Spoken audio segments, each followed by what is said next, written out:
Hey, what's good, guys? I wanted to just make a quick video on, I guess, just the brain. Like I've had times where things are not so good, and, the brain will find a way to obviously dig into that. But then also when things are going pretty good and like they're going great, even, and the brain will just find ways to just make you think things that aren't true, things that are silly, kind of a little bit of a self sabotage thing. I think, in my opinion, this whole like when you're doing personal development and you're developing your mindset, of course, 98% of it is your mindset, like the discipline you have, how in control you are of your thinking, your thoughts, your feelings, and your actions. But I do feel like there is that little tiny nugget, like that 1 or 2%, where it's like straight up like biology, like your brain's messing with you. And, we all have our ganas and our fallas, but hopefully, just kind of talking about it, like, will lubricate some thinking for you that, hey, this is perfectly normal, but it's just a matter of being aware and being able to overcome what your brain is trying to dish out to you. So I've noticed that a lot of this stuff with our thinking is super rooted in like just basic biology. Like, say, for example, you're feeling panicked, like you're feeling anxious or something like that. Your brain just doesn't know what's going on, like it listens to like your nervous system or whatever. It sees your heart's racing and sees that you're like, breathing a little faster, getting a little tired or something. And that's kind of all it can think of. And so it starts to flood you with these thoughts of like, oh my goodness, like we're in crisis mode. Like let's run, let's flee, let's do this, let's do that. But there's anything to not do with this, get away, get away. But really it could just be that you just don't want to go like to your doctor's appointment or something like that, or you just don't want to make an important phone call. But the brain just doesn't recognize it. And so that's the kind of, I think, stuff I wanted to talk about a little bit. Like I guess I'll get first into like when things aren't going so good for you, because this is a classic, obviously. You say, Vic, well, how can I like gain control of my thinking? How can I be in charge of my mindset when I'm not feeling so good? Like when things are going crappy, genuinely. Well, first of all, to that, I would say that you have to for sure learn like some really magical phrases. One of which is that, what can I learn from this? When you're going through shit, make it a priority to immediately ask yourself that. Like, well, what can I learn from this? Like, I know, like right now I'm feeling a certain type of way, but this is happening for a reason. Like, if you continue to believe that everything in life happens for you and not to you, that's what gives you access to that question truthfully. Doesn't mean that you start feeling better immediately, right? It's like you're still, you're going through stuff, you're going through a winter, things are tough right now. But it does allow just enough of an opening, I think, to start to asking yourself, well, yeah, what can I learn from this? What can I gain from this? Because it's like, if I again, like if your emotions right now are in a certain headspace, that's because you're at the step where you're not in control of your thoughts.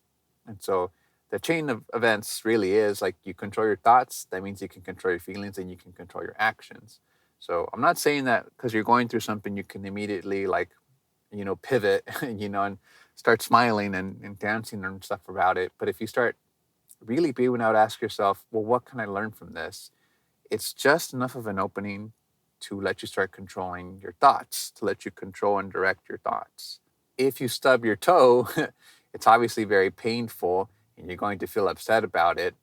But at the same time, it doesn't mean like you immediately lose all control and like now you can't like think for yourself and you're making all these crazy decisions, like, I don't know, like gambling or like punching a wall. It's like, no, it's like it hurt, but I'm still technically in control of my thoughts, and it just hurt.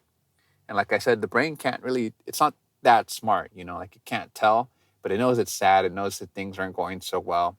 And so when you start asking yourself, well, what can I learn from this?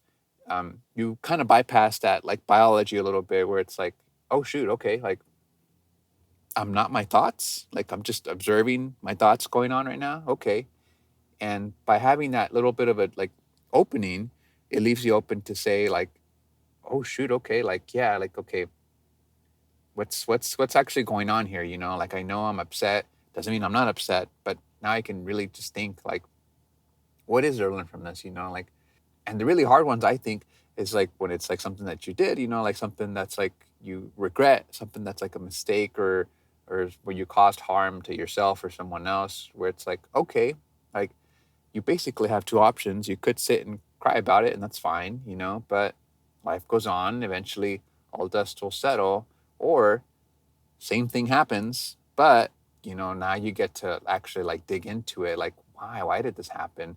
What can I gain from this? I know I'm gonna end up in this situation again, so it's like let me prepare so that next time it happens, I don't like just kind of go through the motions and never progress past this point. By leaving that opening too, you start to be able to introduce gratitude into it. Like, part of it is just like being able to be in charge of your thoughts to that extent, which if you really want to, you can just always repeat to yourself, like, I'm the one that's in control of my thoughts. I'm not my thoughts. I'm not being controlled by my thoughts. I'm the one that's observing them. And so because I can observe them, I can say, what can I learn from this, and introduce gratitude again. Thank you for this happening. Despite how messed up this might be, a great attitude about it. And what can I learn from this? Because I see the challenge, I see the lessons, like, or that there is going to be some type of lesson. Let me learn, please. And so you do enough of those, and you start to introduce enough of a repetition, enough of a habit, that your brain starts to actually see, like, again, it's not that smart, but it does recognize repetition, it does recognize habit, it does recognize powerful imagery. It'll start to associate that bad things happening to you, the not so good moments, with like, oh shoot, I've been here before. Like, maybe this is not the same situation, but I've been in this feeling before. Now I know to go right away to like, why is this happening? And thank you that this is happening, no matter how messed up it is, because now it means that I'm going to grow. That's it. Simple as that. And so all the biological stuff still happens, like the stuff where it's not logic, your brain's not making sense. If you're panicked, you're more panicked. If you're sad, then you're like not thinking quite right, but you bypass it and you start to nip it at the root, which is your thoughts. And once you're able to really be in control of your thoughts, your feelings about like the next time you're in this bad situation, the next time you're going through the tough times, and it might even be the next time you're going through different tough times, a different situation, but you recognize that it's hardship. And so on the next go around, you also start to change your feelings about it, and they'll be more neutral. There'll be pain maybe at the start, but maybe you'll get over it faster. By doing that, you finally start to change your actual actions involved. And once you're able to like commit to action and really start to learn from when you're going through these tough times and really start to commit to bettering yourself, that's when you're off to the races, because now the brain is starting to recognize this guy follows through with like learning from these situations. I trust him completely despite biology. Like, let's see what he does, let's see what he learns. So hopefully that made some sense, because the same thing applies to when things are going great and then your brain starts to look for like reasons for it to not be going so great. For me, the other side of this coin is just straight up distractions. When things are going great, like, it's easy, I think, for maybe not everyone, but at least for me, to get comfortable.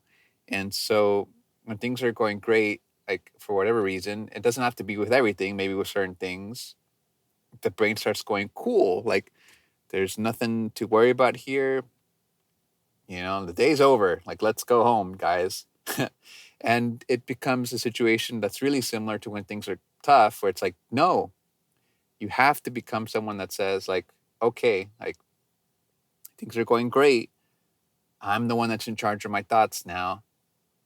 How can I demand more of myself? It doesn't mean you have to like say you're doing workouts. Like, how can I destroy my body? It's like, no, like, how can I fall in love with the process of demanding more? Like, if I'm doing 10 push ups, how can I fall in love with the idea of like, actually, I'm going to do 12?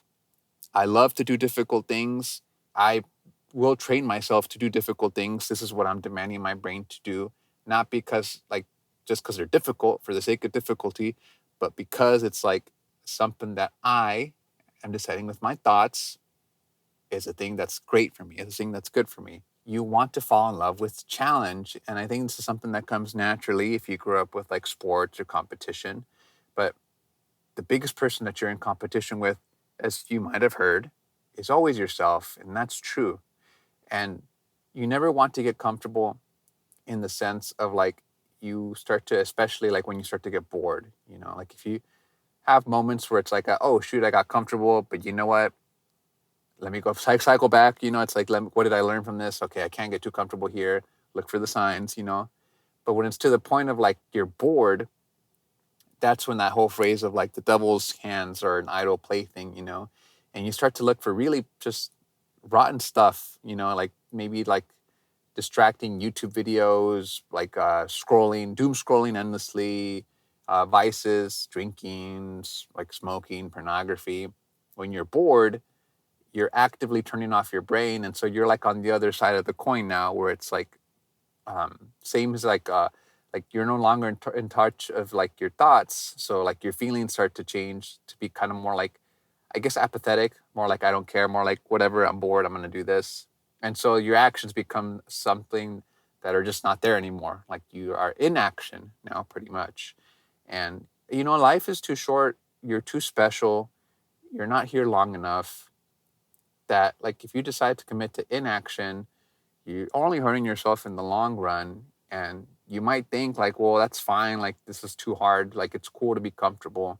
But it'll start to show, like, I honestly much more sneakily than when you're going through tough times, because we're designed to overcome hardship. When things are good, it's much easier to fall into just call it what they are. They're just straight up bad habits. And eventually, I think this is actually what leads to the tough times, because you decided to not, you know, continue moving forward with what you want to do, which you can do. Whatever you want to do, you can set your mind to it and accomplish it. But by becoming accustomed to just being comfortable, like, this is why your brain starts to self-sabotage, because it's so accustomed to, like, things are good, don't worry about it, no big deal. It's so accustomed to that. It's so accustomed to just like the hardwiring of like, we've had enough to eat today, so let's kick back. But it's like, no, that's not today's world. Today's world is all about becoming the best version of yourself, and just being really passionate about what you want to do and what you're into. By being comfortable, by succumbing to that feeling, it's you become content, and you start to become someone that can easily flip back into bad habits, back into being just miserable, and you start to cause your own misery. And it could wind up even nastier if you're really not in control of your actions. The brain's real strong. Like, I'm telling you, it's really like accustomed to repetition, or sorry, rather, it really learns from repetition. It really learns from these strong mental images. And so if I've always historically been someone that, like, when things are going great, you get comfortable, and then you see it all implode.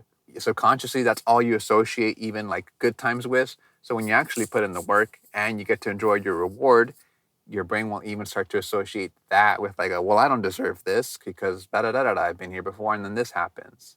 So same kind of deal. You want to make sure that you know that you're the one that's in charge of your thoughts. Your thoughts aren't you. And when things are going good, perfect. Let me figure out a way to challenge myself and actually put myself through my own type of, like, I guess, winter, my own type of hardship, my own type of suffering, and learning to love the suffering that I'm inflicting on myself, not because I'm a masochist or anything, but because it's training me, because it's like making me become a better version of myself. And when you put in whatever you put into the universe is exactly what you get back. And there's no way you're not going to get something great from demanding greatness from yourself. But yeah, that was it. Just some thoughts I had about the brain and thinking and stuff like that. I was trying to keep it just not too specific, so hopefully it would help as many people as it could. Just, like I said, lubricate some thinking for you, jig something that you're stuck on. But in any case, I'll see you guys very soon. I'll catch you guys in another video. I'm off back to work here, and got some challenges today. Some stuff that's going great today, but I'm the architect of my thoughts. Things are going awesome, and I'm putting in the work, and I really feel confident about that.